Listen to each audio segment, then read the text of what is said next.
ನಮ್ಮ Sahyadri news channel ಅನ್ನು YouTube, Facebook ಹಾಗೂ ಇನ್ಸ್ಟಾಗ್ರಾಂನಲ್ಲಿ ನೋಡಿ.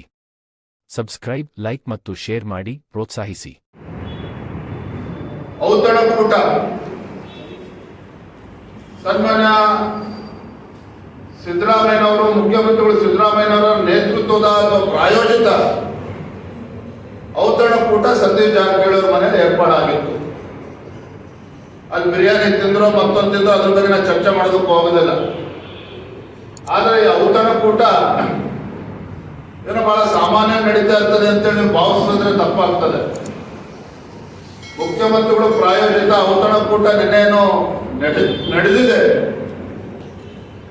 ಒಂದು ಗಮನಿಸಬೇಕಾಗಿರ್ತಕ್ಕಂಥ ಅಂಶ ಅಂತ ಹೇಳಿದ್ರೆ, ಡಿ.ಕೆ. ಶಿವಕುಮಾರ್ ಅವರು ಹೊರದೇಶಕ್ಕೆ ಹೋದಾಗ ಅವರ ಅನುಪಸ್ಥಿತಿಯಲ್ಲಿ ಈ ಔತಣಕೂಟ ನಡೆದಿರ್ತಕ್ಕಂಥದ್ದು. ಒಳಗೆ ಏನೇನು ಚರ್ಚೆಗಳು ಆಗಿರ್ಬೋದು, ಅಲ್ಲಿ ಯಾರ್ಯಾರು ಇದ್ರು ಮುಖ್ಯಮಂತ್ರಿಗಳಾದಿಯಾಗಿ, ಅದು ತಾವು ಮಾಧ್ಯಮದ ಸ್ನೇಹಿತರು ಎಲ್ಲರೂ ಕೂಡ ಗೊತ್ತಿದೆ. ಕೊಡ್ತಾರೆ. ಆ ಅಂಡರ್ಸ್ಟ್ಯಾಂಡಿಂಗ್ ಕೇಂದ್ರ ಮಟ್ಟದಲ್ಲಿ, ಕಾಂಗ್ರೆಸ್ ಹೈಕಮಾಂಡ್ ಮಟ್ಟದಲ್ಲಿ ಆಗಿದೆ ಅನ್ನೋದನ್ನ ಸೂಕ್ಷ್ಮವಾಗಿ ಕಾಂಗ್ರೆಸ್ ಅಲ್ಲಿ ಚರ್ಚೆ ಆಗ್ತಾ ಇದೆ. ಇದು ಯಾವುದೂ ಕೂಡ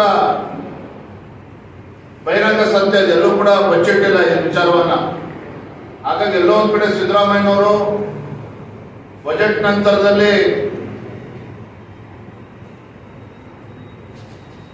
ತಮ್ಮ ಮುಖ್ಯಮಂತ್ರಿ ಸ್ಥಾನಕ್ಕೆ ರಾಜೀನಾಮೆ ಕೊಡಬೇಕಾಗ್ತದೆ ಅನ್ನುವ ವಿಚಾರವನ್ನು ಇಟ್ಕೊಂಡು ಒಂದು ರಾಜಕೀಯ ದಾಳವನ್ನ ಉರುಳಿಸೋದಕ್ಕೆ ನಿನ್ನೆ ಮುನ್ನುಡಿ ಬರೆದಿದ್ದಾರೆ ಸಿದ್ದರಾಮಯ್ಯನವರು ಅನ್ನೋದು ಸ್ಪಷ್ಟ.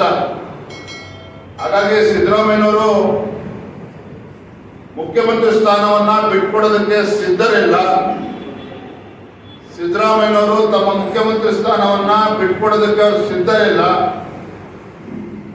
ಸಿದ್ದರಾಮಯ್ಯನವ್ರನ್ನ ಮುಖ್ಯಮಂತ್ರಿ ಸ್ಥಾನದಲ್ಲಿ ಮುಂದುವರಿಸೋದಕ್ಕೆ ಅವರ ವಿರೋಧಿ ಬಣಗಳು ಸಿದ್ಧರಿಲ್ಲ ಅನ್ನೋದು ಸ್ಪಷ್ಟವಾಗಿ ಗೋಚರ ಆಗ್ತಾ ಇದೆ ನಿನ್ನೆಯ ಒಂದು ಔತಣಕೂಟದಿಂದ.